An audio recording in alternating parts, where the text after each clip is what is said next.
C.S. 루이스가 천국에 대해서 또 지옥에 대해서 이렇게 설명을 해줘요. 천국에 들어간다는 것은 이 땅에서 살 때보다 더 인간다워진다는 뜻. 반면에 지옥에 들어간다는 것은 인간성을 박탈당한다는 뜻입니다. 착한 사람은 천국 가고 나쁜 사람은 지옥 간다. 이걸 이렇게 좀 세련되게 표현한 것처럼 들리시죠? 루이스는 천국과 지옥이 인간성과 밀접하게 관련되어 있다는 걸 말하고 싶어 했던 겁니다. 그래서 루이스는 천국과 지옥은 이 땅에서 인간이 어떤 방향을 향해서 가려 했는지 그것이 보여주는 도착지라고 설명을 한 겁니다.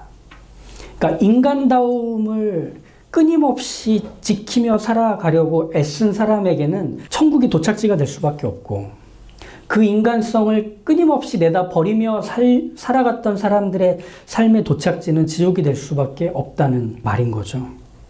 횡단보도에서 울고 있는 어린아이를 보면 너무 마음이 찡해서 다가서죠. 눈물을 닦아주고 왜 그래? 엄마 어디 있어? 무슨 일이야? 이렇게 물어보는, 무거운 캐리어를 들고 층계를 오르고 있는 임산부의 모습을 보면 바로 달려가서 제가 들어드릴게요 하는, 음식점 앞에서 돈이 없어서 난처해하는 누군가를 발견했다면 그 사람을 불러들여서 따뜻한 음식을 먹이거나 아니면 내가 그 사람에게 음식을 사주는, 길을 찾지 못해서 헤매고 있는 상당히 곤란한 표정의 그 외국인을 봤을 때 다가서서 손발짓하며 도와주는 그 일을 하는 사람, 또 도움을 받는 사람, 또 곁에서 그걸 지켜본 사람들이 느끼는 그 기분, 아직 살만하구나. 이게 말하자면 천국의 기분인 거죠.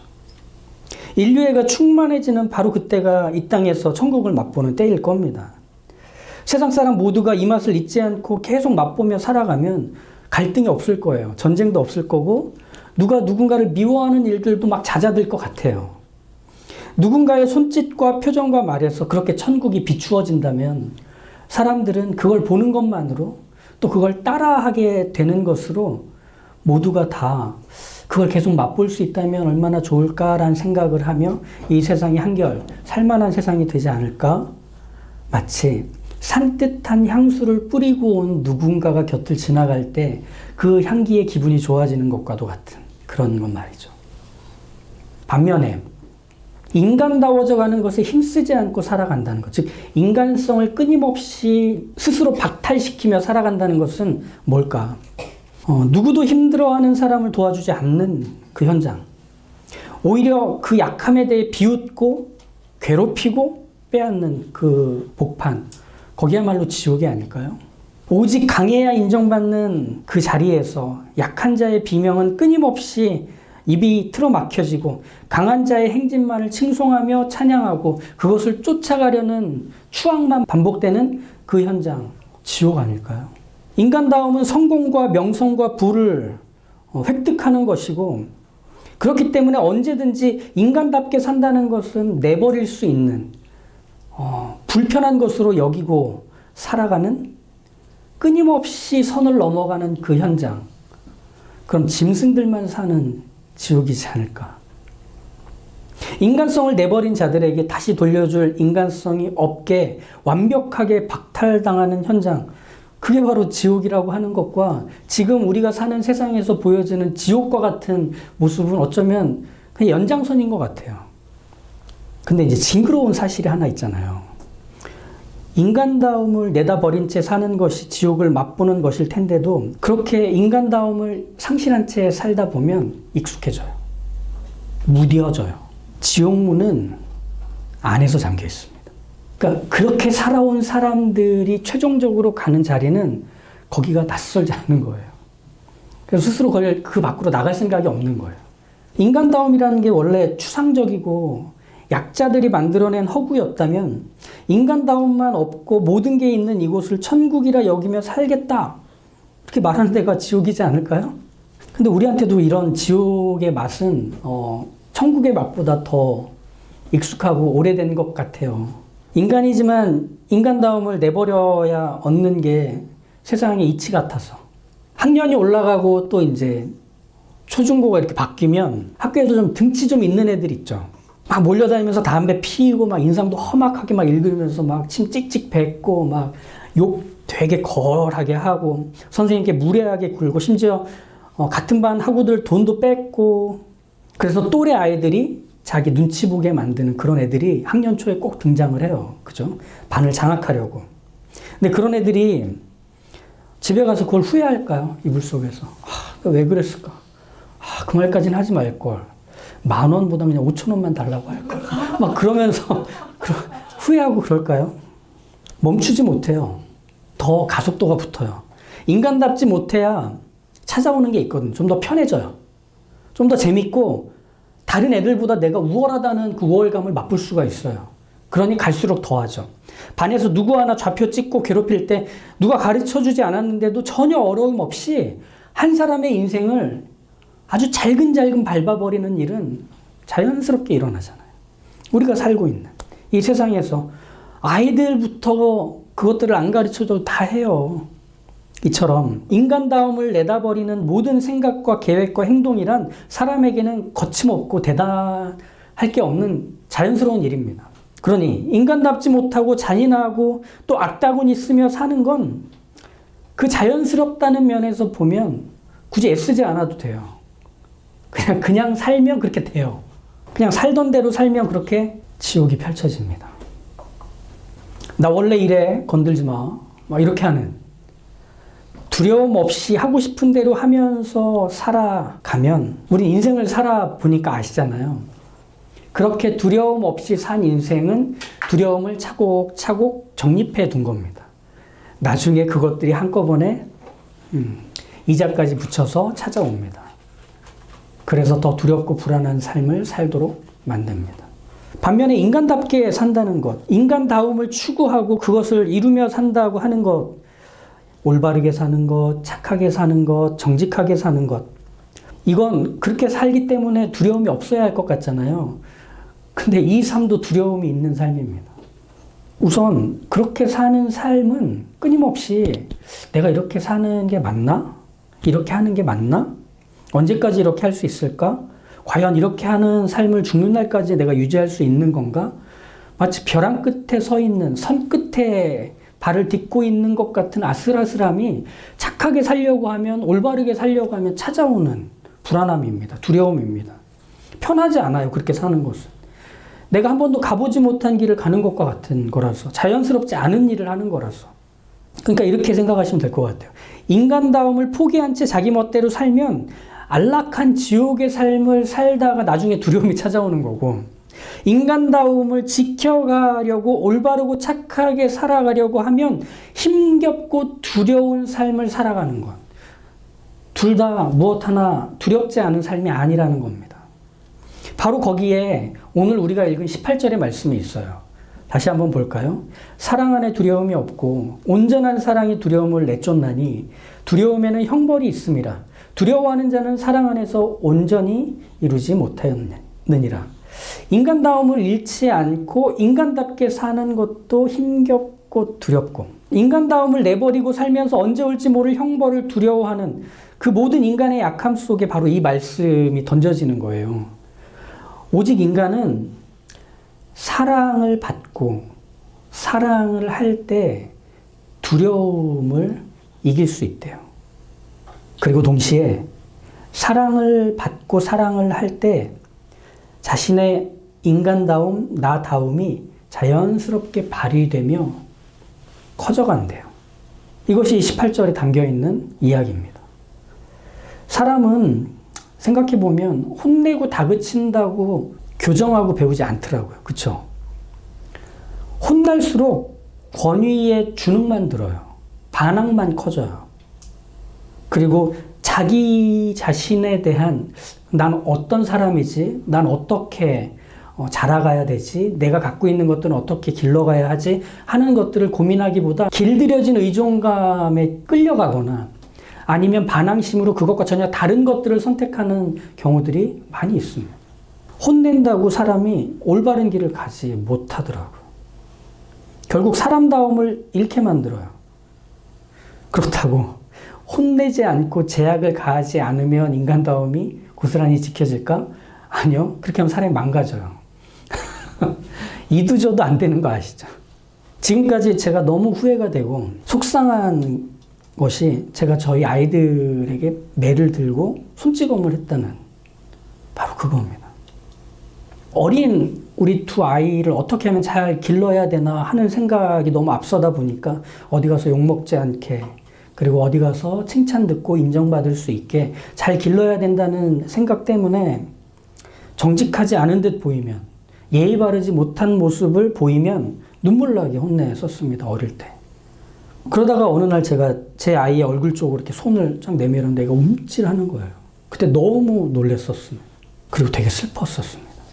제 이 손은 아이에게는 가장 안전한 손, 가장 든든한 손, 가장 따뜻한 손이어서 손을 대면 그 손에 얼굴을 들이밀어야 할 것 같은데 두려움을 느끼는 손이 된 겁니다. 겁을 집어먹게 하는 손이 된 겁니다. 차디찬 손이 돼버린 겁니다. 그래서 아직도 자다가도 그 생각이 나면 몸이 막 떨려요. 너무 후회가 되고 너무 속상해서 왜 그랬을까, 왜 그랬을까.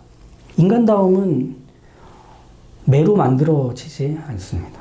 형벌이나 윽박 지르는 것으로 사람이 고쳐지거나 개선될 수도 없습니다. 인간이 인간다워지려면 사랑으로밖에는 안 됩니다. 그래서 인간이 인간다워지는 것에 그가 얼마나 사랑의 지배를 받고 있는지, 그의 인생이 얼마나 사랑으로 채워졌는지를 통해 그의 인간다움은 계속해서 만들어질 뿐입니다. 왜일까요? 하나님이 인간을 그렇게 창조하셨기 때문입니다.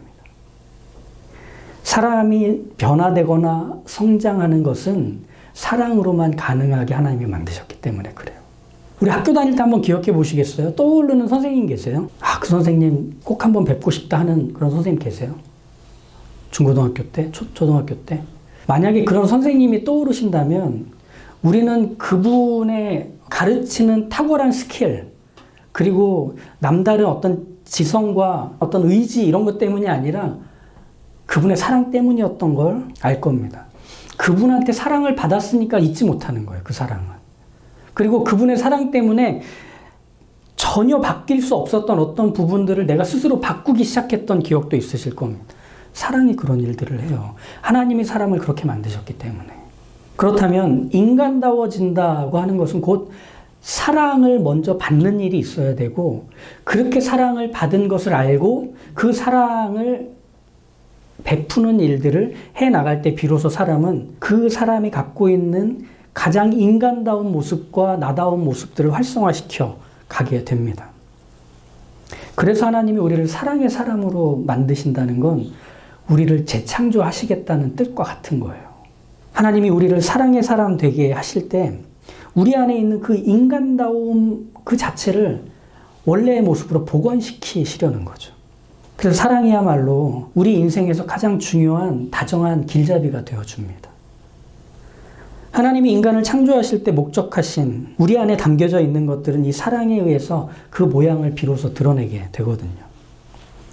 그래서 이런 것들이 이렇게 하나님을 모르는 사람들 안에서도 자연스럽게 발현되는 거 보시잖아요. 동물을 좋아하는 사람치고 나쁜 사람 없다, 뭐 이런 표현들 아시죠? 또 잔혹한 범죄를 저지른 사람이 엄마의 따뜻한 밥 한 끼를 마주하며 자수할 마음을 갖게 되는 이상한 일들도 우린 듣잖아요. 배우자를 위해서 자기 자신의 장기를 내주더라도 나 이 사람 살려야 되겠다라고 하는 그런 훈훈한 이야기도 우리 듣잖아요. 하나님을 모르는 세상에서도 사랑으로라야만 이 세상이 아름다워지고 사람이 살 수 있는 환경이 된다는 걸 누구나 다 아는데 우리 믿는 사람에게는 그것이 더 선명한 겁니다. 하나님을 창조주로 믿기 때문에 창조주 하나님이 만드신 인간의 원래의 모습은 사랑으로만 다시 복원될 수 있다는 사실인 거예요. 사람은 그런 면에서 보면 사랑의 반대에 서면 사람은 가장 인간다울 수 없게 됩니다. 모두가 자기 이기심을 성취하기 위해서 뭐 남을 이용하고 막 등에다 빨대 꽂고 뽑아 먹고 괴롭히고 외면하고 그냥 내 인생 내가 사는 게 제일 중요해 하면서 달려가는, 그게 누구나 다 똑같이 사는 삶이라고 말할 때 그게 우리가 오늘 누워 잠을 자면서 마음을 편안하게 해주더냐는 거예요. 아침을 일어나며 설레이는 기대와 희망을 품게 하더냐는 거예요. 아니요. 더 외롭잖아요. 그런 삶을 계속해 나가는 삶, 사랑으로부터 가장 멀리 떨어져 있는 삶은 하나님으로부터도 떨어져 있는 삶이고 내 인생을 가장 소홀하게 여기는 삶이기도 하잖아요. 내가 잘못되어 가고 있구나 라고 하는 건 내 인생에서 사랑이 점차 희미하게 여겨질 때 나 어떡하지? 하는 생각을 갖게 되는 겁니다. 그러니 우리 인생에서 찾아온 이 지독한 고독, 외로움, 불쾌함, 절망, 두려움 이것들을 극복할 수 있으려면 이것들로부터 내가 다시 내 인생을 되돌려 놓을 수 있으려면 어떻게 해야 되지? 한 가지입니다. 내 인생에 사랑이 시작되어야 합니다. 그러기 위해서는 사랑을 먼저 받아야 하죠. 그리고 그 사랑을 받은 것을 가지고 사랑해 가야 하죠. 사랑을 받아야 자기의 손에 쥐어진 이 복수를 위한 피 묻은 칼을 그제서야 놓을 수 있게 되거든요.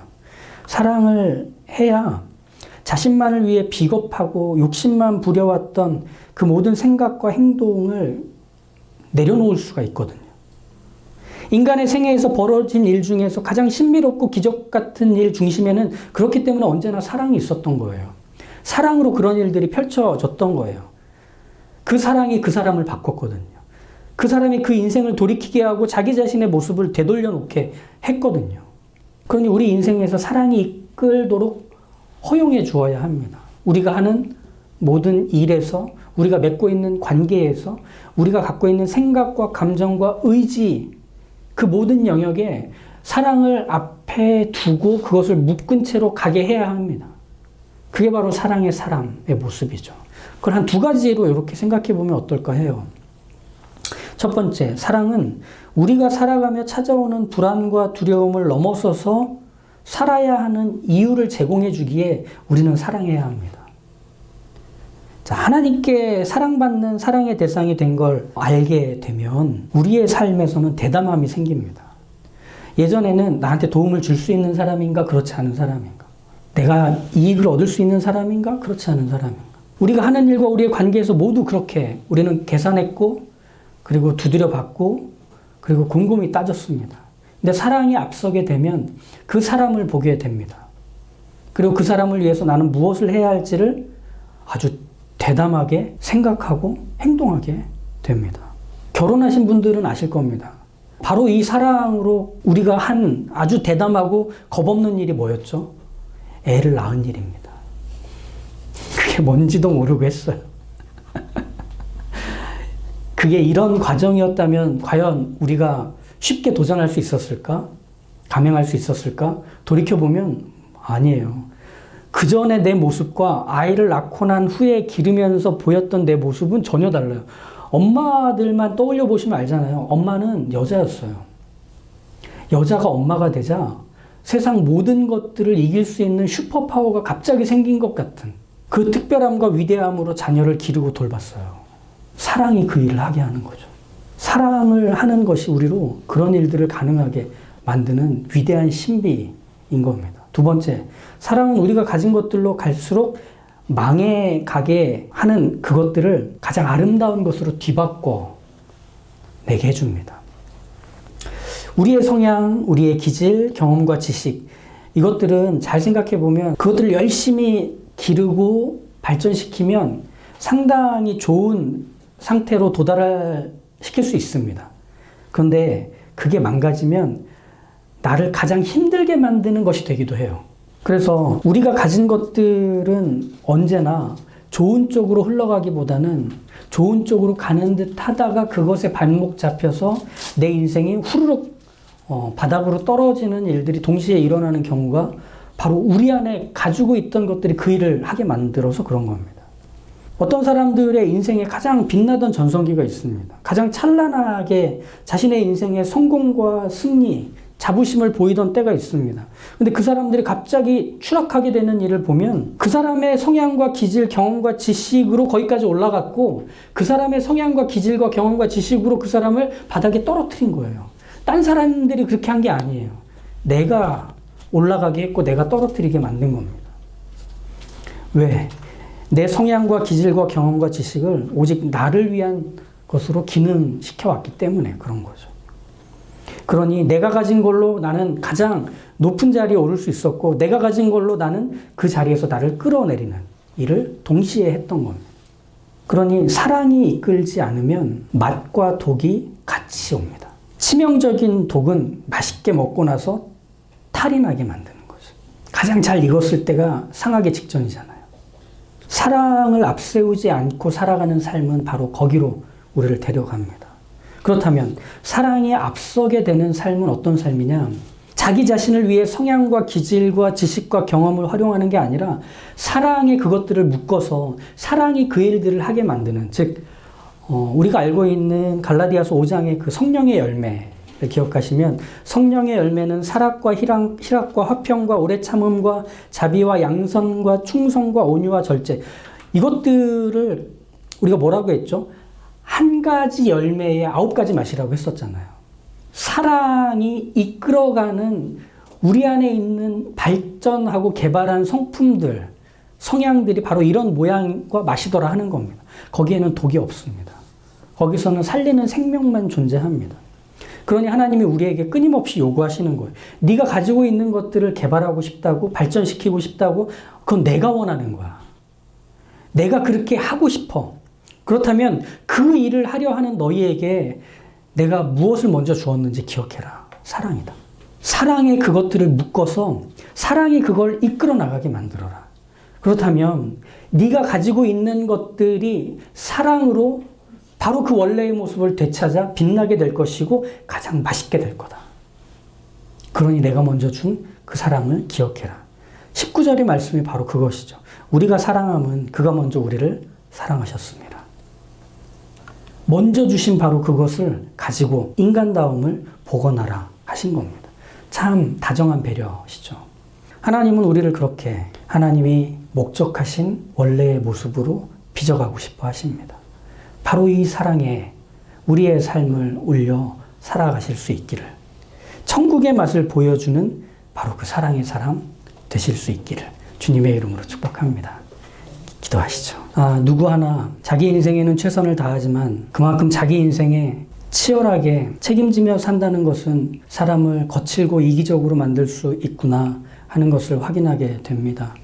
그만큼 내 인생의 주인이 된다는 것, 그것이 얼마나 외롭고 처절한 일이며 벅차고 고단한 일인지, 그럼에도 우리는 여전히 우리 인생의 주인이 되려 합니다. 하나님, 저희 멋대로 살았고 저희 하고 싶은 대로 살았고 저희가 할 줄 아는 것들을 하며 살아왔더니 이기심으로, 잔인함으로, 또 자기를 대단하고 특별한 존재인 양 우월하게 비추고 싶어하는 그 교만함으로 모든 인간다움을 버린 시도들 앞에서 삶이 지옥이 되고 내 마음이 지옥이 되고 관계를 맺고 있는 자리에서 지옥의 맛을 보고 모두가 다 사람다움을 끊임없이 박탈되어가는 현장에 자기 자신을 내던지는 일만 자행하게 되었습니다.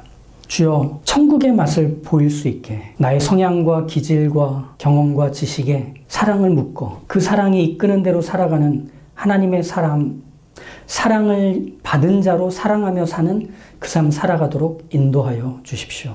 천국의 맛이 무엇인지, 회복된 인간성이 무엇인지를 세상 앞에 소개하고 맛을 보여 세상을 빛으로 생명으로 돌이키는 그 사랑의 사람으로 저희가 살아갈 수 있게 그 사랑을 공급받아 살아가도록 인도하여 주십시오. 예수님의 이름으로 기도합니다. 아멘.